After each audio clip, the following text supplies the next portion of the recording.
হাস্যব্যঞ্জক আনন্দদায়ক কিছু কথাবার্তা বলবে যাতে ছেলেটা যায়, যাওয়ার জন্য। কাজেই শয়তানের নেটওয়ার্ক খুব মারাত্মক। শয়তান প্রতিনিয়ত আমাদেরকে ধোঁকা দিচ্ছে। শয়তান রূপী নফস আমাদের মধ্যেই আছে। আমরা যারা আছি আমাদের সকলের মধ্যে কি আছে? শয়তান রূপী নফস আছে। ওই নফসের নাম কি? নফসে আম্মারা। কি নফস? নফসে আম্মারা আমাদের সকলের মধ্যে আছে। এটা ইন্নান নাফসা লাআম্মারাতুন বিসু ইল্লা মা রাহিমা রাব্বি ইন্না রাব্বি লাগাফুরুর রাহিম। এটা হযরত ইউসুফ ইসলামের কোট আল্লাহ করেছেন। ইন্নান নাফসা লাআম্মারাতুন বিসু ইল্লা মা রাহিমা রাব্বি ইন্না রাব্বি লাগাফুরুর রাহিম। ওই যে জুলাইখার আবেদনে হযরত ইউসুফ ইসলামকে সাড়া দেয় নাই। হযরত ইউসুফ ইসলাম নিজেকে যে বাঁচাইছেন, ইউসুফ ইসলাম কি নিজে বাঁচছেন? নিজেকে নিজে বাঁচাইছেন না। তিনি এই কথার মধ্যে বলতেছেন তারও মন চাইছিল, এটা তার আকর্ষণ সেদিকে গেছিল। ইন্নান নাফসা লাআম্মারাতুন বিসু, প্রত্যেক নফসে আম্মারা অসৎ কাজে কি করে? নির্দেশ দেয়, অসৎ কাজে উদ্বুদ্ধ করে, অসৎ কাজে তাকে চালানোর চেষ্টা করে। ইল্লা মা রাহিমা রাব্বি, যাকে আল্লাহ রহম করে সেই শুধু বাঁচতে পারে। হযরত ইউসুফ ইসলামকে আল্লাহ রহম করেছেন, দয়া করেছেন, এই জন্য তিনি বাঁচে গেছেন। কাজেই আমাদের সকলের মধ্যে নফসে আম্মারা আছে। এই নফসে আম্মারা সব সময় আমাদেরকে অসৎ উদ্দেশ্যে হাঁটানোর চেষ্টা করে, অসৎ উদ্দেশ্যে আমাদেরকে চালায়। প্রতিনিয়ত সে আমাদেরকে ভালো ভালো কথার মাধ্যমে, ভালো ভালো কাজের মাধ্যমে আমাদেরকে জাহান্নামের দিকে নিয়ে যাচ্ছে, কিন্তু আমাদের খবর নাই, আমাদের খেয়াল নাই। সম্মানিত মুসলিম আযাম, শয়তান রূপী এই নফস থেকে আপনি সদা বাঁচার চেষ্টা করেন। প্রতিনিয়ত শয়তান আপনাকে যেটা বলছে এটা খারাপ, কিন্তু বলতেছে কি ভালো, বলতেছে কি ভালো, এটা ফল কি খারাপ। কাজে এখান থেকে যদি আপনি না বাঁচেন জাহান্নামে চলে যাবেন, কিছুই করা থাকবে না। ফাআম্মা মান তাগা ওয়া আসারাল হায়াতাদ দুনিয়া ফাইনাল জাহিমা হিয়াল মাওয়া।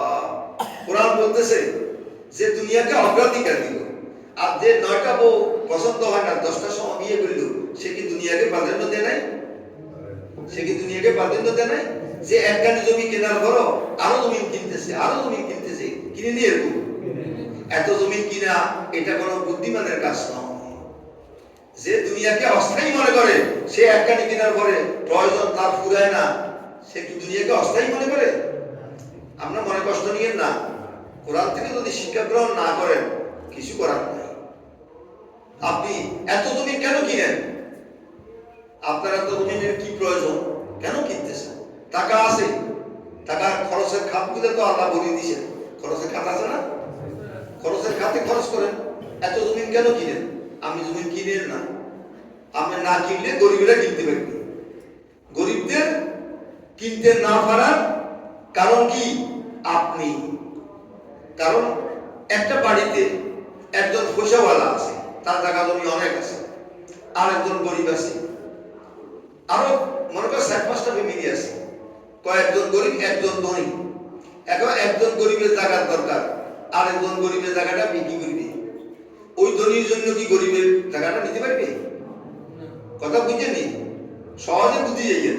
একটা ধনী লোকে যখন একটা জায়গা কিনবে, সেখানে আপনার গরিব কি জায়গাটা কিনতে পারবেন? আপনি বলবেন 10,000, সে বলবে 20,000। এখন যে বিক্রেতা সে টাকা যেখানে বেশি পাবে সেখানে তো বিক্রি করবে। জায়গা জমির এই দামটা বাড়াছে কারা? কারা বাড়াছে? ধনী শ্রেণী বাড়াছে। আপনারা স্বীকার করেন বা না করেন, এই কোরআনে মসজিদের কোরআন সামনে নিয়ে বলতেছি, এই কোরআন শরীফের ধনীর বদনামি আছে। ধনীর কি আছে? বদনামি আছে, হাবেজাবারা আছে। কারুনের কথা শুনছেন নি? কারুন, এই কারুন হলো ধনী, বিশাল ধনী, বড় ধনী। এই ধনীর কথা কোরআন শরীফে আছে। আল্লাহ কি করছে? বদনামি করছে। কাজে যারা ধনী তাদের বদনামি আছে কোথায়? কোরআনে। তো আপনি ধন যত বেশি কিনেন আপনি ওই বদনামিটা আপনার কান্দে উঠতেছে। আপনার ধনির বদনামি আছে কোরআনে, আসলে শুনছেন নেই আর মনে হয় শুনেন নাই। কোরআন শরীফে ধনির বদনামি আছে, দুর্নাম আছে, ধ্বংস আছে। এই মাটিতে দোষী গেছে কারণের সম্পদ, এই মাটি দোষী গেছে কারণের সম্পদ দেখি গরিবেরা আফসোস করত, ইস তারে কত সম্পদ দিছে আল্লাহ, কিভাবে সে এত সম্পদ অর্জন করলো। সে গর্ব করে, অহংকার করে সে চলাফেরা করতো, আর গরিবেরা তার তামাশা রাখতো। এটা তো এখনো আছে। ধনী লোকের গাড়ি দেখি গরিবের ছেলেরা তাকায় থাকে, যারা ওই গাড়িতে উঠতে পারে না, চলতে পারে না, বা ধরতে পারে না, তারা নেই থাকে, তাকায় থাকেনি। ওই কারণ যখন রাস্তায় হাঁটতো তখন ওই তখনকার লোকেরা, গরিবেরা ওই কারণের এই সমস্ত গুলা দেখি তারা নিজেদেরকে খুব ছোট মনে করতো যে আল্লাহ কত সম্পদ দিছে, আর সে গর্ব করে, অহংকার করে চলাফেরা করত। কিন্তু সেখানে যারা জ্ঞানী গুণী ছিল, তখন তারা জ্ঞানী গুণী ছিল, আলেম ওলামা ছিল তৎকালীন, তারা বলতেছে ভুল করতেছো তোমরা, তোমরা এই ধনীকে দেখে যে খুশি হইতেছ, খুশি হইতো না। এই ধন তার কোনো কাজে আসবে না। মা আগনা আনহু মালুহু ওয়া মা কাসাব, এই ধন সম্পদ তার কোনো কাজে আসবে না। অনেক লোককে আমি দেখছি, আপনারাও দেখছেন, ঘর তৈরি করতেছে, নির্মাণ করতেছে, সার দিছে, কিন্তু একদিনের জন্য ওই ঘরে তার শোয়ার সুযোগ হয় নাই। আমার জানা আছে, আমার জানা আছে। আগের জুমায় দোয়া করছে সাদের জন্য, ঘর বাঁধতেছে, ফরজুমায় দোয়া করছি, মারা গেছে। এভাবে প্রত্যেকেরই জানা আছে। কাজে আপনারা মুখে মুখে দুনিয়াকে অস্থায়ী বলবেন, আর মুখে মুখে আখিরাতকে স্থায়ী বলবেন। আর আপনাদের চলাফেরা কার্যক্রম দুনিয়া যেন স্থায়ী, আখিরাত যেন কিছুই না। আখিরাতের ফাউন্ডেশন কত তলা দিচ্ছেন একজন বলতে পারবেন? একজন দোকান আছে এখানে যে আখিরাতে আমি 7 তলা ফাউন্ডেশন দিচ্ছি, এখানে 5 তলা দিচ্ছি, সেখানে 7 তলা দিচ্ছি, এর কোন তালাটালে নির্ণয় করছে, ঠিক করছেন? কিছুই করেন নাই। তাহলে একটু চিন্তা করেন, ভাবেন। ওয়াজ যথেষ্ট শুনছেন, আরো শুনবেন। এই শোনার দ্বারা আপনারা বাঁচবেন না, শোনার দ্বারা কোনো উপকার হবে না, এটাও দায়ী রাখেন। ওয়াজ বেশি শুনছেন, ওয়াজ বেশি শুনলে লাভ নাই, এটাও আমি এখানে বলতেছি। বেশি ওয়াজ শোনার ফায়দা নেই। ওয়াজ শুনে অল্প শুনছেন, যদি কাজ করেন লাভ হবে। যেমন গাছ লাগাইলে 10 বছর পরে গাছ এটা 10,000 টাকা বিক্রি করা হবে। আকাশি গাছ খুব ভালো গাছ, গাছ লাগাইলে 10 বছর পরে বিক্রি করা হবে, একটা গাছ 10,000 টাকা বিক্রি হবে। এই কথা আপনি বহু জনের কাছে শুনলেন, কিন্তু আপনি গাছ লাগান নাই, লাভ হবে?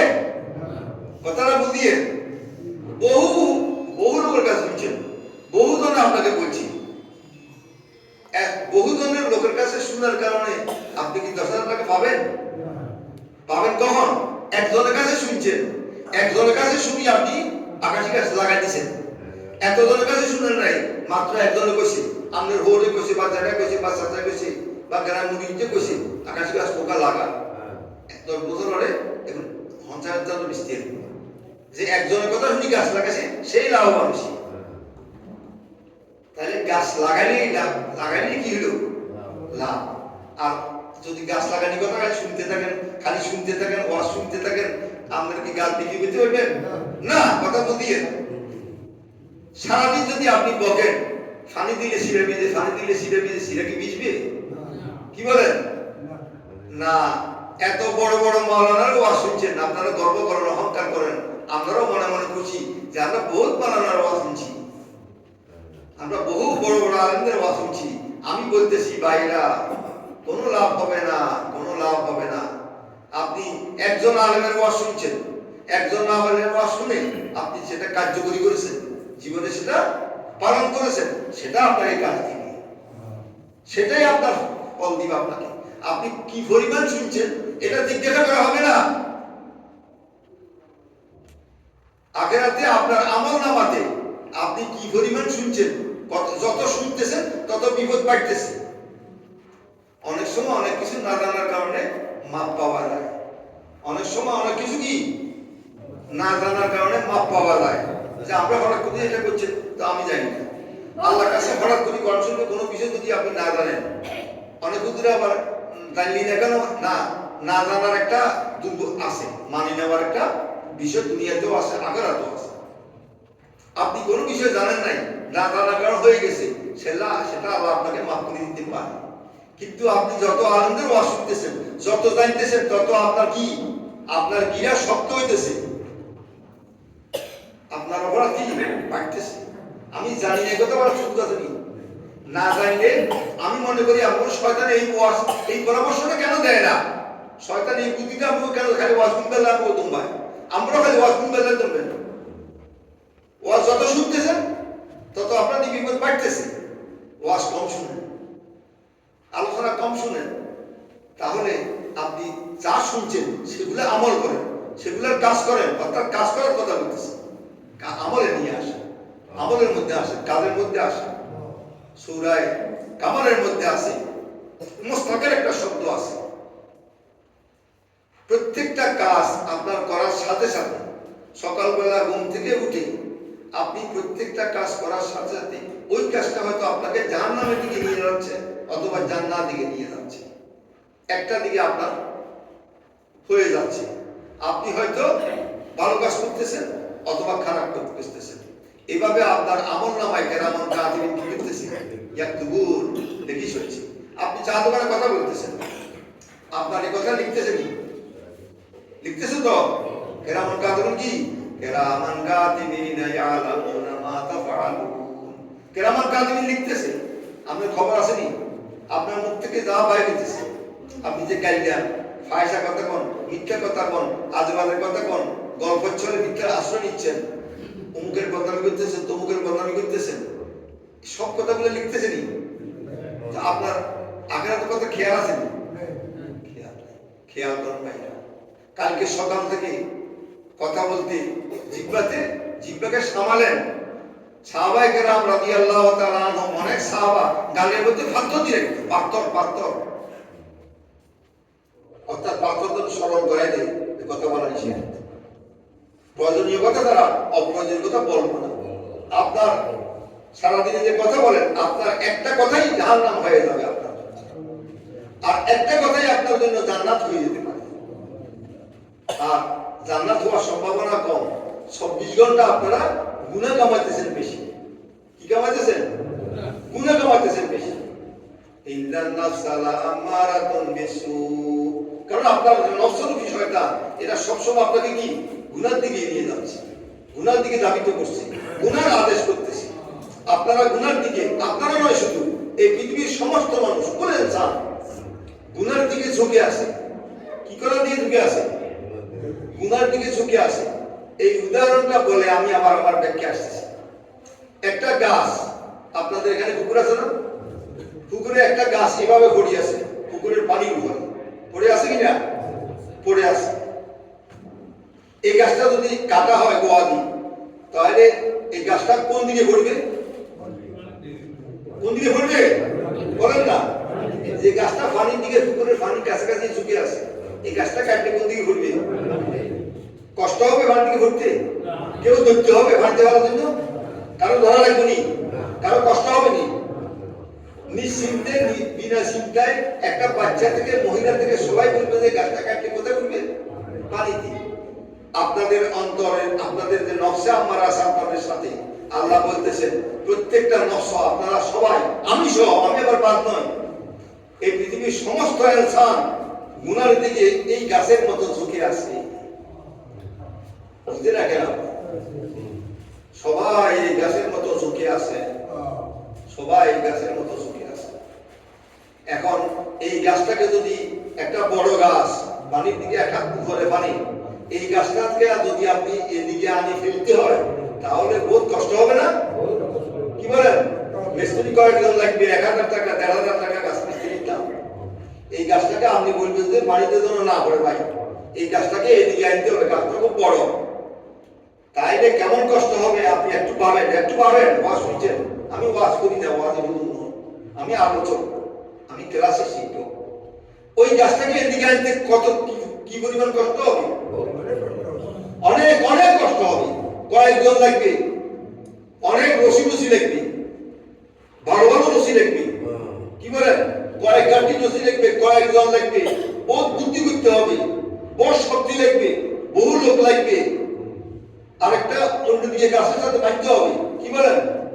আর পানিতে ভরার জন্য কিছু করা লাগবে না, একটা রসিও লাগবে না, একজন লোক লাগবে না, খালি গোড়া দিয়ে কাটি দিলে কি ঠিক আপনাদের আমাদের সকলের লক্ষ্য, আমরা সকলে জাহান্নামের দিকে গুনার দিকে এভাবেই আছি ওই গাছের মতো। তাইলে বুঝতে পারছেন আমরা কোথায় যাচ্ছি? আমাদের জাহান্নাম ছাড়া কোনো পথ নাই, আমাদের জাহান্নাম ছাড়া কোনো পথ নাই। আপনার খবর নাই? ইন্নান নাফসা লাম্মারাতুন ইন্নান নাফসা লাম্মারাতুন বিসু ইল্লা মা রাহিমা রাব্বি। এবারে বুঝছেন এই ঈশ্বরের দোয়া, অর্থাৎ প্রত্যেক নফস ওই বাড়িতে গাছের মতো ঝুঁকে আসে গুনার দিকে, প্রত্যেকটা মানুষ ঝুঁকে আসে। আল্লাহ যদি বাঁচায় তাহলেই বাঁচতে পারে কেউ। এই দুনিয়ার ব্যবসা, এই দুনিয়ার যা আছে এই সব কিছু আপনাকে কি করতেছে? ধোঁকা দিচ্ছে। সব ধোঁকার মধ্যে আপনি আছেন, এই আয়াতের মধ্যে আছেন। ওয়ালামু আন্নামাল হায়াতুদ দুনিয়া লাইবুন ওয়া লাহবুন। এটা হচ্ছে একটা খেলা তামাশা। আপনি তামাশায় মগ্ন আছেন। কিসে মগ্ন আছেন? তামাশায়। ওই যে আপনি গাছের মতো ঝুঁকে আছেন, আপনি তামাশার মধ্যে আছেন, খেলা তামাশার মধ্যে আছেন, আপনি অ্যামিউজমেন্টের মধ্যে আছেন, আপনি ডাইভারশনের মধ্যে আছেন, সম্পূর্ণ খেলা তামাশার মধ্যে আছেন। কি করতেছেন? এই 2তলা 3তলা ফাউন্ডেশন এগুলো আপনার মাথায় কেন আসতেছে? আপনি যা করেন তাই কি করেন, কোন কার্য করবো না। কার্য করা স্বাভাবিক হয়ে গেছে আপনাদের কাছে। আপনি কেন কার্য করেন? খামোখা। কার্য করার বৈধতা আছে, আপনার জান বাঁচেন না, আপনার একজন বাঁচেন না। এর করে কার্য করে নিয়ে রাখি, বিল্ডিং করার জন্য কার্য করে। এই যে অল্প টাকা শর্ট হচ্ছে, কি বলেন? ধনীরা কার্য করতেছে না কেন? কার্য করে ধনীরা এটাকে স্থায়ী মনে করেন, অস্থায়ী মনে করেন? এটাকে স্থায়ী মনে করেন। ওয়ালামু আন্নামাল হায়াতুদ দুনিয়া লাইবুন ওয়া লাহবুন। দুনিয়া হচ্ছে একটা খেলা তামাশা। ওয়া তাফাকুরুম বাইনাকুম ওয়া তাকাসুরুম ফিল আমওয়ালি ওয়াল আওলাদ। আর দুনিয়া হচ্ছে পরস্পর প্রতিযোগিতা করতেছে একজন একজনের সাথে। এতে হাসপাতাল ফাউন্ডেশন হিসাবে করা দিন কথা বুঝছেন? এই বিল্ডিং করছে, আমি এমনি করবো, সে এরকম করছে, আমি এরকম করবো, প্রতিযোগিতা চলে নিয়ে এরকম। আল্লাহ বলতেছে আপনাদের দুনিয়ার আপনাদের অবস্থা এবং দুনিয়াতে যারা অতীতে ছিল তারাও এগুলা করিয়েছে, করে নাই? করিয়েছে। অনেক জাতি ওয়াতান হাতুনাল জাওয়ালা, বড় বড় পাহাড় কেটে খুব সুন্দর সুন্দর উন্নত মানের অট্টালিকা নির্মাণ করেছিল। কোথায় সেগুলি? সেগুলি এখন কোথায়? ধূলিসাৎ হয়ে গেছে। আপনাদের এসব 5তলা ফাউন্ডেশন ধূলিসাৎ হয়ে যাবে, অল্পদিন পরেই ধূলিসাৎ হয়ে যাবে। আপনারা এভাবে যদি এই চলবেন, যে দীর্ঘদিন তো চলিয়ে আসছেন না, এটা এভাবে থাকবে না, এভাবে চলবে না। পৃথিবীতে আপনাদেরকে এভাবে থাকতে দেওয়া হবে না। ওইটা সাবদেল কাওমান গায়ে রাখুন, এখানে অন্য জাতি বসবাস করে, আপনি থাকবেন না। প্রতিদিন আপনার চোখের সামনে মুহূর্তের মাঝে কত ফ্যামিলি ধ্বংস হয়ে যাচ্ছে, কত পরিবার নষ্ট হয়ে যাচ্ছে, কত ছেলে নিহত হইতেছে। আপনি যে 5তলা ফাউন্ডেশন দিচ্ছেন, ছেলে মাত্র একটা, কোনটা সালে তো নিহত, প্রতিদিন নিহত হননি। তো আপনার 5তলা ফাউন্ডেশনে কি কাম, কি খেয়াল আপনার? আমি করবো না, ছেলে ভাইলে করবি, আমি আমার থাকার জন্য যা দরকার তা করবো, এরকম মানসিকতা আছে না? সালাতুন ইয়া রাসূলুল্লাহ আলাইকুম, সালামুন ইয়া হাবিবাল্লাহ আলাইকুম, আরদমালমা সাদরুদ সালাম বরসুল আলো আসহাব তামাম। সালাতুন ইয়া রাসূলুল্লাহ আলাইকুম, সালামুন ইয়া হাবিবাল্লাহ আলাইকুম। তাহলে দুনিয়া বুঝেছেন যে এটা খেলা তামাশা, এটা হলো প্রতিযোগিতা চলতেছে, একটা প্রতিযোগিতা চলতেছে ধন সম্পদের জায়গা জমিদের। কামাসালে গায়সিন নাবাতিন আজাবাল কুফার নাবাতুহু। আল্লাহ তাআলা এই দুনিয়ার একটা উদাহরণ পেশ করেছেন, এই উদাহরণটা ভালো করে বুঝেন। কামাসালে গায়স, দুনিয়ার জীবনটা একটা উদাহরণ দিচ্ছেন। দুনিয়ার জীবনটা হচ্ছে একটা বৃষ্টির মতো। কামাসালে গায়স, গায়স অর্থ বৃষ্টি, গায়স অর্থ বৃষ্টি, নতুন বৃষ্টি হলে কামাসালে গায়স। আজাবাল কুফার নাবাতুহু, পানির জন্য যে সমস্ত ফসল, যে সমস্ত ধান হাহাকার করতেছে, শুকিয়ে যেতেছে, মরে যেতেছে, ওই মুহূর্তে বৃষ্টি হইল। বৃষ্টি হওয়ার পরে আজাবাল কুফার কুফার। কুফার মানে শাসি। কুফার মানে কি? শাসি। কুফার মানে এক কাফের অর্থ হলো মানা, আরেকটা হলো অর্থ চাষি। আজ আবার কুফার চাষিরা খুশি হয়ে গেল। এরকম বৃষ্টিটা আমরা খুশি হল না? অনেক বৃষ্টি সে খুশি হয়ে গেছে। আজ আবার কুফার আনাবাদু, তার ফসলের কারণে চাষিরা কি হয়ে গেছে? খুব খুশি হয়ে গেছে। সুম্মা ইয়াহিজু ফাতারাহু মুসফাররা, অল্প কিছুদিন পরে আপনার এই ফসলের ফল ফাঁকি কি হয়ে যায়? হলুদ বর্ণ হয়ে যায়। তারটা কি হয়ে যায়? হলুদ বর্ণ হয়ে যায় না? প্রথমে সবুজ বর্ণ, পরে কি হয়? হলুদ বর্ণ। ফাতারাহু মুসফাররা, কি হয়ে গেল? হলুদ বর্ণ হয়ে গেল। সুম্মা ইয়াকুনু হুতামা, শেষ পর্যন্ত হলুদ বর্ণ হওয়ার পরে কাটা ছিঁড়া করি, শেষ পর্যন্ত দান নিয়ে খেটগুলা বানাই, এগুলা কোথায় চলে গেল?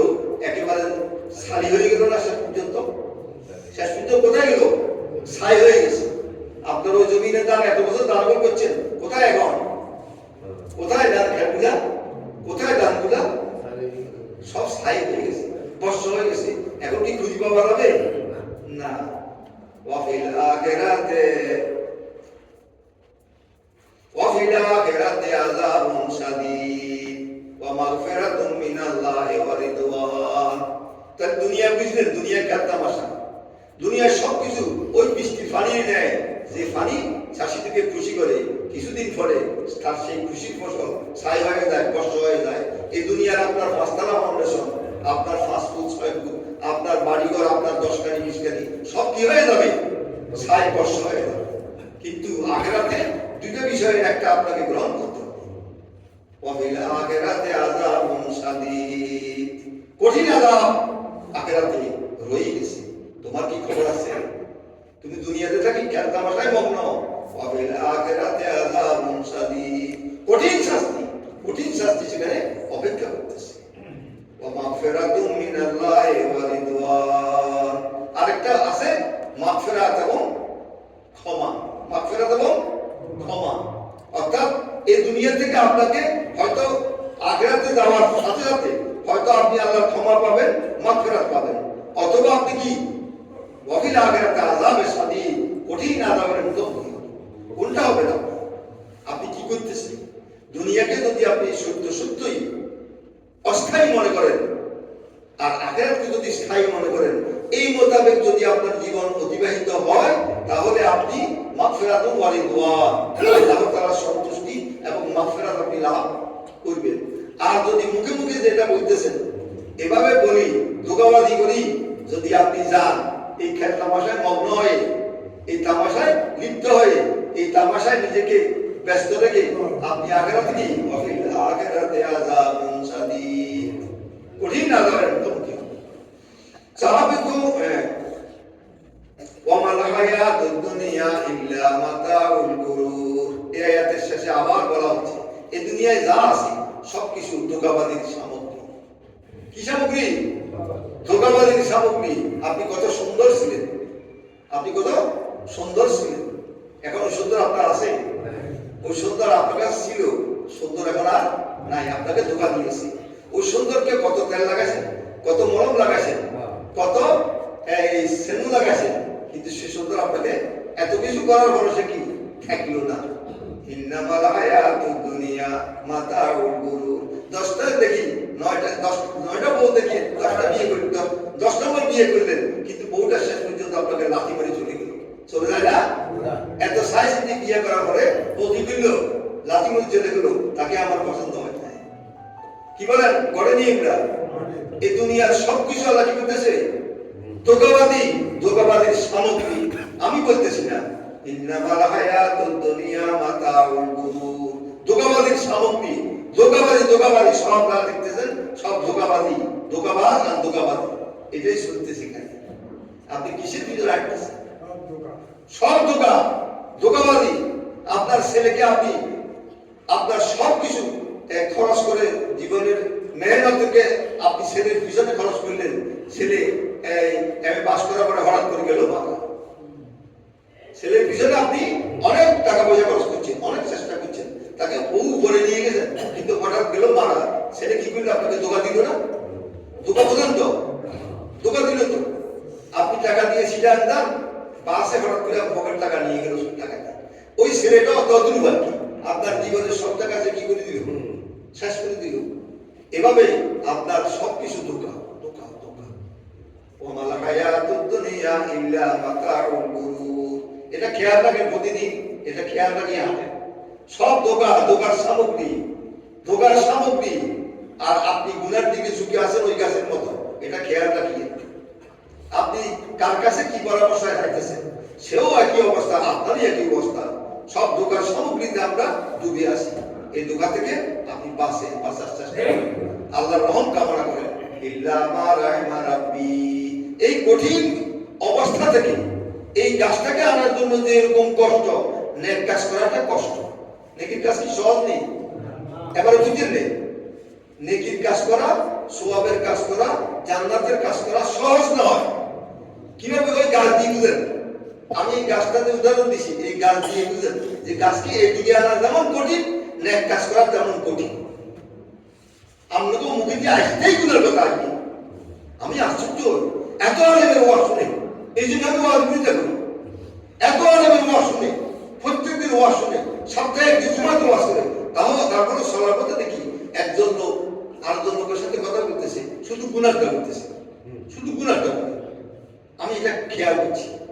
যেমন ধরেন এই ভদ্রলোকে এগারাট বাজার তো ওনার তালদুবাই কাপড় দোকান আছে, দোকান তো লুঙ্গি ইজ্জাল বাহার একটা নতুন লুঙ্গি তো ইয়ে লাগাইছে, লাগাটা তো আই কি রে ভাই লুঙ্গি ইজ্জাল ছিলেন এগারাটে তালদুবাই তো। ও কত দিলিস? 500 টাকা। আমি তো একটা এই লুঙ্গি 700 টাকা দিয়েছি। দেখছেন? এবারে ইয়ের মনের ভিতর কি বলেন? কিভাবে? সবাই বলেন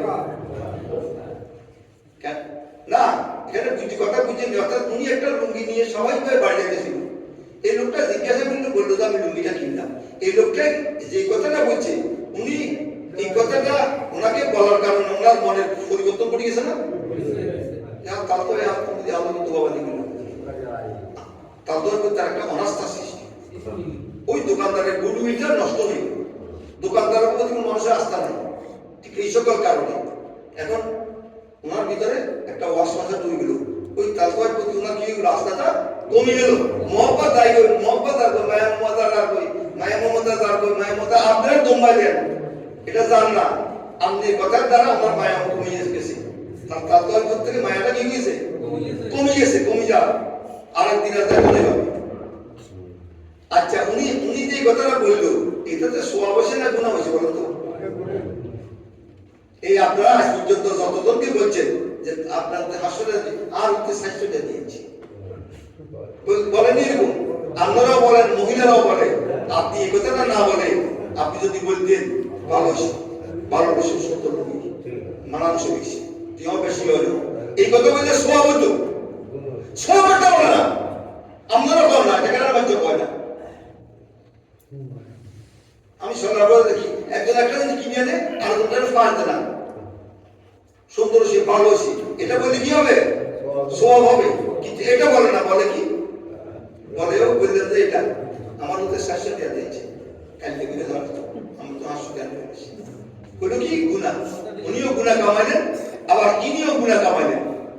ইনি কিভাবে? উনি কোনো গুনার মধ্যে ছিল না, উনি গুনারে লিপ্ত করছেন। ওই তালদোয়ের প্রতি মহব্বতটা কি কমে যেতেছে। এই লোকটা কথা শুনি আল্লাহ বলছেন কোরআন শরীফে, ইন্নাল জান্নাহ, ধারণা, মানুষের প্রতি খারাপ ধারণা পোষণ করিও না। কি করিও না? খারাপ ধারণা পোষণ করিও না। উনি ওনার তালদোয়ের প্রতি খারাপ ধারণা পোষণ করাটা ঠিক হয় না। ওনার ভিতরে আসছে খারাপ ধারণা, উনি খারাপ ধারণার জায়গা দিয়ে উনিও গুনাহগার হয়ে গেল আর উনিও গুনাহগার হয়ে গেল। এইভাবে আমরা প্রতিনিয়ত কথা বলি, আমাদের সোয়াবের কথাও আছে, গুনার কথাও আছে। সবসময় বলতেছি গুনার কথা। কি বলতেছি? গুনার কথা। সবসময় কি বলতেছি? গুনার কথা। একজনে এই মন্দ কথা বলছি, কয় যে আমার এনে কইছে, আয় একটা এনে কইছে, একটা ঠিকা বলছে, আরো দুটো ধরো ভিতরে কি হলো ব্যাপারটা? কি সোয়াবের কথা হলো এটা? না না, সোয়াবের কথা হয় না। সে বয়সে বড়, একজন বড় ভাই ছোট ভাইকে একটু ভুল করে ফেলছে।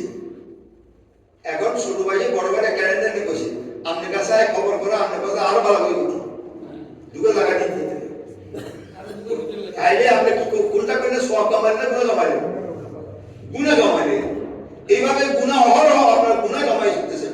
বড়রা যদি কোনো ভুল করে ছোটরা কি যাতা বলতে পারে না? তো এখানে কন আমি করতে গেলাম কি এত ভদ্র এলাকা আমার জানা আছে, এত ভদ্র এলাকা নয়। আমি রমজান মাসে আসছিলাম, প্রথম আসার পরে রমজান মাস দেখা দিয়েছিল। ওই রমজান মাসের দাওয়াত নিয়ে প্রথম রমজানে মারামারিরা উপক্রম ছিল, একটা মারামারি উপক্রম ছিল। আমি বাজারে চিন্তা করলাম তো কোথায় আসলাম কে জানে। আর তুই কামাল মিয়া বধু মিয়া সান্ত্বনা দিল যা এগুলা স্বাভাবিক, এগুলা আমরাই দেওয়া সালাতুনিয়া রাসূলুল্লাহ আলাইকুম সালামুন ইয়া হাবিবাল্লাহ আকে সুদিয়া আবু বকর ওমর আসরে আঙ্গুশতে উশকে সুদ কামার সালাতুনিয়া রাসূলুল্লাহ আলাইকুম সালামুন ইয়া হাবিবাল্লাহ শুধু ওয়াজুদাস রাহমাতাল লিল আলামিন মসজিদে ও সুদামা রোয়ে জমিন সালাতুনিয়া রাসূলুল্লাহ আলাইকুম সালামুন ইয়া হাবিবাল্লাহ। তাহলে গুনার কাজ করা সহজ, সওয়াবের কাজ করা কি কঠিন। এবার আমার কথা এতক্ষণ যদি বিশ্বাস না হয়, এবার বিশ্বাস কথা বলতেছি। হুজুর বলতে এই বাস্তব সব জনে করে গেছে, একটা নেকি কাজ করলে একটা নেকি কাজ করলে 10টা নেকি হয়। শুনছেন নি? আমরা কোনদিন চিন্তা করো একটা গুনাহ করলে কয়টা গুনাহ হয়? একটা গুনাহ। এর বালা করে জানছেন, শুনতে শুনতে মুখস্থ করেছি। একটা নেক কাজ করলে কয়টা নেকি হয়? 10টা। আর একটা গুনাহ করলে কয়টা হয়? কিলে বুঝেন না। ওই আমি যে বলছি আপনাদের আজ্ঞা ওই গাছিয়ার কারণে আমাকে বেগুন গুনার দিকে আমরা এমন ভাবে আল্লাহ সৃষ্টি করছে, এমন জায়গাতে আমরা রাখছি আমরা গুনাহ করা আমাদের জন্য সহজ। সবসময় মুখে উল্টে কথা নেই, সবসময় আপনার চিন্তার ভিতরে ইবলিশ শয়তান আর নফসে আমরা একসাথে হইয়া সবসময় আপনাকে খারাপ দিকে ধাবিত করে। এটা পছন্দ না, এটা পছন্দ না, এটা করিও না, এটা করি, শুধু গুনার দিকে নিয়ে যায়। গুনার দিকে ঝুঁকি আছে ওই গাছের মতো, মানুষের নফস প্রত্যেকটা নফস এভাবে গুনার দিকে ঝুঁকি আছে। এই জন্য ওই গাছটা যেমন উঠানো অন্যদিকে বিপরীত দিকে আনা কঠিন, নেক কাজ করাটা কঠিন। এই জন্য একটা নেকি করলে 10টা নেকি দেওয়া হয়। এবারে বিশ্বাস হয়েছিল, এই জন্য নেকি বেশি দেওয়া হয়। 10 নেকি নয় 70 নেকি দেওয়া হবে, 70 নেকি নয় 100 নেকি দেওয়া হবে, 100 নেকি নয় 1000 নেকি দেওয়া হবে। আল্লাহর কি বান্দা কি ছোড়নি? আল্লাহর বান্দা ছোড়নি। 10 নেকি কি কর? 10 নেকি কেন বলেন? এগুলা বুঝার জন্য বলা হয়েছে, বুঝার জন্য বলা হয়েছে। এই যে সূর্য আপনাদেরকে কখন থেকে যে সূর্য পৃথিবীকে তাপ দিয়ে যাইতেছে, সূর্যের আলো কি তেজ কমে গেছে দীর্ঘদিন হওয়াতে? কমছে নি? না, কমে নাই, বরং আরো বাড়ছে। বরং কি আরো 2-1 ডিগ্রি বাড়ছে। এই পৃথিবীর তাপমাত্রা আগে থেকে কি আরো বাড়ছে। শীত আগের মতো পড়ছে কি বুঝো? এই কয়েক বছরই পরে না, আগে কি শীত এরকম হতো না? আরো বেশি হতো, আরো বেশি হতো, বেশি হতো। এভাবে আল্লাহ তাআলার কোন নিয়ামত কম নয়, নেকি একটা নয়। আপনি যদি একটা নেক কাজ করেন তাহলে 10 নেকি কেন 1000 নেকি আল্লাহ আপনাকে দিতে পারে। একটু নেকির পথে আসার চেষ্টা করুন, একটু নেকির পথে, একটু সওয়াবের কামাইবার পথে একটু হাঁটার চেষ্টা করেন। দুনিয়া অস্থায়ী, খেল তামাশা, আখিরাত হচ্ছে কি স্থায়ী। আপনি দোকাবাদের পিছনে আড়িয়েন না, দোকাবাদের সামগ্রীর পিছনে হাঁটিয়েন না। সব দোকাবাদী, সব দোকাবাদী, সব দোকাবাজ এই চিন্তা করে হাঁটেন। কে বলছে? আল্লাহ বলছে। সাদিয়ে দুনিয়া সরাসর গম্বাওয়ার সুদে উরা দর আকাব মাতম্বাওয়ার। কবি এই কথাটা সুন্দরভাবে তুলে দিচ্ছে। দুনিয়াতে যত কিছু আপনারা পাওয়ার সময় খুশি লাগে, আনন্দ লাগে, আর প্রত্যেকটা জিনিসের পিছনে আছে কান্না, প্রত্যেকটা জিনিসের পিছনে আছে কি মাতম, রোনাজানি। আপনার সন্তান হয়েছে, শিশু হয়েছে, ছেলে হয়েছে, সবাই খুশি, সবাই আনন্দিত। কি বলেন? সবাই আনন্দিত। আকিয়া করেন, মিষ্টি খান, মিষ্টি খাওয়ান, শ্বশুর আসে দেখতে, নানা আসে, নানি আসে, আসেনি? সবাই আনন্দ করে তো? ওই শিশুর আগমনে সবাই কি খুশি? আর ওই শিশুটা 10 দিন পরে মারা গেল, এবারে কি সবাই কান্না। শাদিয়ে দুনিয়া সারাসার কম্বাওয়ার সুদে উরাদর আকব মাতম বাওয়ার। এই দুনিয়ার সব কিছু এই শিশুর মতোই আসলে, এই শিশুর মতোই। শিশুকে পেয়ে সবাই খুশি হইল, আর শিশু মারা সব কান্দ। প্রত্যেকটা জিনিসের পিছনে ঘটনা এটাই। বহু টাকা ফাঁসি দেন আপনি রিটার্ন হয়ে বা নানাও ভাবে নানাও কায়দায়, কিন্তু হঠাৎ করে এই টাকাগুলো ভুল করে আপনি কোথায় কিভাবে খরচ করে ফেললেন, এখন শুধু আফসোস করেন। অনেকের মধ্যে এই আফসোস আছে, আসেনি? বাবার সময় খুশি হয়েছিলেন, আর পরে কি নারাজ হয়েছে। এভাবে প্রত্যেকটা পিছনে নারাজ হবে। যে ঘর আপনি বানালেন, সেগুলো আপনি এক রাতে ঘুমাইতে পারলেন না, তার মনের মধ্যে একটা জ্বালা, একটা যন্ত্রণা সৃষ্টি হয়েছে, সৃষ্টি হয়েছে। সালামুন ইয়া রাসূলুল্লাহ আলাইকুম, সালামুন ইয়া হাবিবাল্লাহ। তো শেষের আয়াতটা বলি, দ্বিতীয় আয়াতটা, কথা অনেকটা শেষ। দুনিয়া আখিরাতের আলোচনা আশা করি আমরা বুঝতে পারছি। এটাকে অস্থায়ী দুনিয়া মনে করি চলে, আখিরাতকে স্থায়ী চিন্তা করি হাতে। আপনার মুখের কথার দ্বারা কোনো কাজ হবে না, মুখের কথায় কাজ হবে না। আপনি গুনাই করেছেন, শুধু ওই গাছের মতো আপনি শুধু গুনাই করেছেন। এখন ন্যাক কাজ কিভাবে করা যায় এই চেষ্টা করেন। সাবিকু ইলা মাগফিরাতিন মিন রাব্বিকুম ওয়া জান্নাহ। দ্বিতীয় আয়াতে আল্লাহ বলেন জান্নাতের জন্য প্রতিযোগিতা করো। জান্নাতের জন্য কি করো? প্রতিযোগিতা করো, দৌড়াও। সাবিকু মুসাবাকাত তো প্রতিযোগিতার সাথে দৌড়ানো। পুলিশের লোক বলবেন না, বলি পোলোয়ারকে খাড়া করে দৌড় প্রতিযোগিতা দেয়। যারা দৌড় প্রতিযোগিতায় ফার্স্ট হয় এভাবে বাঁচি নেই, এবং দৌড় প্রতিযোগিতার খেলাগুলো আছে, আসেনি? আছে। জান্নাতের জন্য কি করো? কি করো? দৌড়াও। সাবিকু ইলা মাগফিরাতিন ওয়া জান্নাহ। জান্নাতের জন্য দৌড়াও, প্রতিযোগিতা করো। এই প্রতিযোগিতা আসেনি আমাদের মধ্যে? না। ফালিয়াতানাফাসিল মুতানাফিসুন ওয়া ফি যালিকা ফালিয়াতানাফাসিল মুতানাফিসুন। কত মেম্বারি প্রতিযোগিতা করলেন, কত সেরেমনি প্রতিযোগিতা করলেন, কত এমপি প্রতিযোগিতা করলেন, কত জায়গা জমির প্রতিযোগিতা করলেন, কত কিছুর প্রতিযোগিতা করলেন, কিন্তু জান্নাতের প্রতিযোগিতা করছেন? করেন নাই। ওই সাহাবায়ে কেরাম রাদিয়াল্লাহু তাআলা আনহুম, যাদের উপর আল্লাহ খুশি, কেন খুশি হয়েছে আল্লাহ তাদের উপরে? এত খুশি কেন হয়েছে তাদের? তারা জান্নাতের প্রতিযোগিতা করছে। সাহাবায়ে কেরাম কি করছে? জান্নাতের প্রতিযোগিতা করছে। আমরা প্রতিযোগিতা করেন না, আর প্রতিযোগিতা ছাড়া পুরস্কার পাওয়া যায় না। প্রতিযোগিতা ছাড়া পুরস্কার পাওয়া যায়, পুরস্কার পাওয়া যায় না। সাবিকু ইলা মাগফিরাতিন মির রাব্বিকুম ওয়া জান্নাহ। আমি এই কথা বলি শেষ এই দিতে চাই যে জান্নাতের জন্য প্রতিযোগিতা করো। কে বলছে? আল্লাহ বলছে জান্নাতের জন্য প্রতিযোগিতা করো, প্রতিযোগিতা দৌড়াও, প্রতিযোগিতা করো। এখন প্রতিযোগিতা যদি না করেন আপনি জান্নাত হারিয়ে ফেলবেন।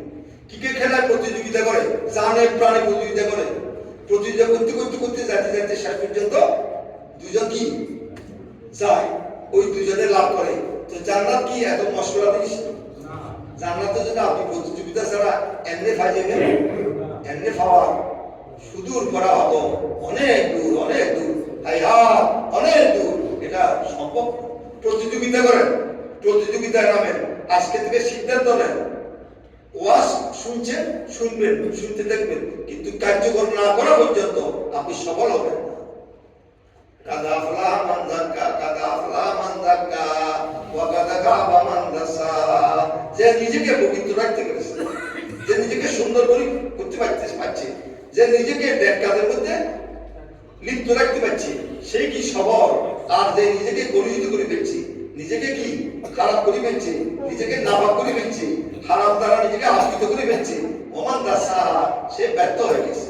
ওমান দাসা, সে কি হয়েছে? ব্যর্থ হয়েছে। কাজেই সম্মানিত মুসলিম রাজা, আল্লাহ কোরআন থেকে আমি আলোচনার মূল কথা হচ্ছে দুনিয়া হচ্ছে অস্থায়ী, আখিরাত হচ্ছে স্থায়ী। দুনিয়া হচ্ছে ধোঁকাবাদীর সামগ্রী, আখিরাতের কোন কি ধোঁকাবাদী নেই। এখানে আপনি ভোগ করতে পারবেন না, ভোগের জন্য আপনি এত হাঁটতেছেন কেন? এখানে ভোগ করতে পারবেন না, এখানে ক্ষণিকের ভোগ। আখিরাত কি অনন্ত ভোগ, আখিরাত কি অনন্ত ভোগ, ভোগ সেখানে করবেন। আপনি সেখানে শান্তিতে থাকার জন্য এখানে একটু অশান্তিকে গ্রহণ করেন। এখানে শান্তিতে থাকি, সেখানে শান্তি পাওয়া সম্ভব নয়। ওয়াম্মা মান কাফা মাকামা রাব্বিহি ওয়া নাহা নাফসা আনিল হাওয়া ফাইনাল জান্নাতা হিয়াল মাওয়া। আল্লাহর সামনে আপনি কিভাবে দাঁড়াবেন? আল্লাহ যদি আমার জিজ্ঞাসা করে তুমি আশার নামাজ কেন পড়ো নাই, আমার কি জবাব? আল্লাহ যদি আমাকে জিজ্ঞাসা করে অমুকের একা জায়গা তুমি কেন জোর করে দখল করে রাখছি, এ কথা জিজ্ঞাসা করলে আমি কি জবাব দিই? জায়গা জমিনের গন্ডগোল প্রতি বাড়িতে বাড়িতে আসেনি? যাদের আছে তারা একটু দয়া করেন, যাদের আছে আল্লাহর রাস্তায় একটু দয়া করেন, ঝগড়া বিবাদ কমে যাবে, ঝগড়া ফাসাদ ফেতনা ফাসাদ কমে যাবে। যাদের আছে, আমি কোরআনে আলোকে বলতেছি, অস্থায়ী দুনিয়ায় আপনি শক্ত হইয়েন না, আপনি দয়ালু হন, আপনি কঠিন হইয়েন না, আপনি নরম হন। আপনি যদি দয়া করেন আল্লাহর বান্দাকে, আল্লাহ আপনাকে কি করবে? দয়া করবে। তাহলে অনেক সমস্যার সমাধান হয়ে যাবে। আপনি সালিসি করে ছেড়ে দেন, যার কাছে আছে, যার সম্পদ বেশি, বাড়িতে বা জায়গা জমিতে যার সম্পদ বেশি আছে, তারা সালিসি করে ছেড়ে দেন, তারা যা করেন তা। আপনার লস হবে না, লস হবে না, লস হবার নয়। কিন্তু আপনি এটা যে কোনো অবস্থাতে আমি ছাড়বো না, এটা আমার, এভাবে রাখি দেওয়ার মধ্যে তার যদি কষ্ট হয়, তারপর যদি জুলুম হয়ে যায়, আপনার কি জবাব হবে? কি জবাব আল্লাহর কাছে দিবেন? এসব চিন্তা করে আপনারা একটু এই জান্নাতের দিকে, জান্নাত পাওয়ার জন্য একটু প্রতিযোগিতা করেন। আপনার জীবনে কি এরকম ঘটনা আছে? আপনি ইস্তার করছেন, ওই ইস্তার করা অবস্থায় এক আরেকজন আসি বললেন এই আমি তো একটা 2 দিনের উপবাস, একটা মাত্র রুটি খাইতে বসছেন অথবা একটা খাদ্য খাইতে বসছেন, খাদ্যটা আমার, রুটিটা আমার, তো আমি 2 দিন উপবাস, আমি কি দিবেন? আপনি দিবেন না। ইফতার করতে বসলে যদি আরো 2-1 যদি আশপাশে আইয়ে ইচ্ছা করে দিয়ে দোয়া রাখেন, ওই করাই না। আর ইচ্ছা আসলে আমাকে কি ভালো লাগেনি, ভালো লাগে না, ভালো না লাগার অবস্থা তো আমার তৈরি করছে, আর তৈরি করছে। কিন্তু হযরত আলী রাদিয়াল্লাহু তাআলা এবং সাহাবায়ে কেরামদের মধ্যে এমনও ছিলেন সাহাবায়ে কেরাম, তারা ইফতার করতে বসছে, অভাব ছিল। এখানে বাংলাদেশে অনেক অভাব ছিল এক সময়, এখন হয়তো অভাব কম, হয়তো অভাব আসতে পারে। ইফতার করতে বসার পরে আলোচনা আসি, যখন চা আসি দিয়ে ফেলছি, ইফতার আর করো নাই, পানি খেয়ে কি রয়ে গেছে, এভাবে ত্যাগ স্বীকার করেছে। এই জন্য তারা রাদিয়াল্লাহু আনহু ওয়া রাদু আনহু, তাদের জন্য কোরআনে আয়াত নাযিল হয়েছে, আল্লাহ তাদের উপরে খুশি, তারাও আল্লাহর উপরে খুশি। আল্লাহ আপনাকে যেভাবে সাজায়, যেভাবে রাখে, সেভাবে খুশি হন। আল্লাহ আপনাদের কি হবে? আপনাদের উপরে খুশি হবে। রাদিয়াল্লাহু আনহু ওয়া রাদু আনহু, সাহাবায়ে কেরামদের মধ্যে জান্নাতের প্রতিযোগিতা ছিল, মাগফিরাতের প্রতিযোগিতা ছিল, জান্নাত লাভের জন্য তারা চেষ্টা করেছে। আমরা কিন্তু চেষ্টা করি না, গতানুগতিক আসি, গতানুগতিক আসি। আমাদের যুবক ভাইয়েরা এখন এখানে অনুপস্থিত, যুবক ভাইয়েরা তো একেবারে দুনিয়ার খেল তামাশায় মগ্ন, রাতের 12টা পর্যন্ত ব্যাডমিন্টন খেলে, ক্রিকেট খেলে, নানা খেলাধুলা খেলে, কিন্তু এশার নামাজটা কি তারা পড়ে নাই, ওই তামাশায় মগ্ন। এই তামাশা তাদের জন্য একদম আখেরাত কি হবে? কাল হয়ে দাঁড়াবে। এশার নামাজ পড়ি খেলাধুলা করা যায় না? অবশ্যই তাই। তাদেরকে বলবে যে এশার নামাজের সময় নামাজ পড়ি বলো, তারপরে খেলাধুলা করো, তাহলে আখেরাত হয়ে গেল, দুনিয়ার কি তামাশা হয়ে গেল। যাক, আমি আমার আলোচনা এখানে শেষ করতে চাই। আল্লাহ রাব্বুল আলামিন আমাদের সকলকে বুঝার তৌফিক দান করুন। সকলে আপনাকে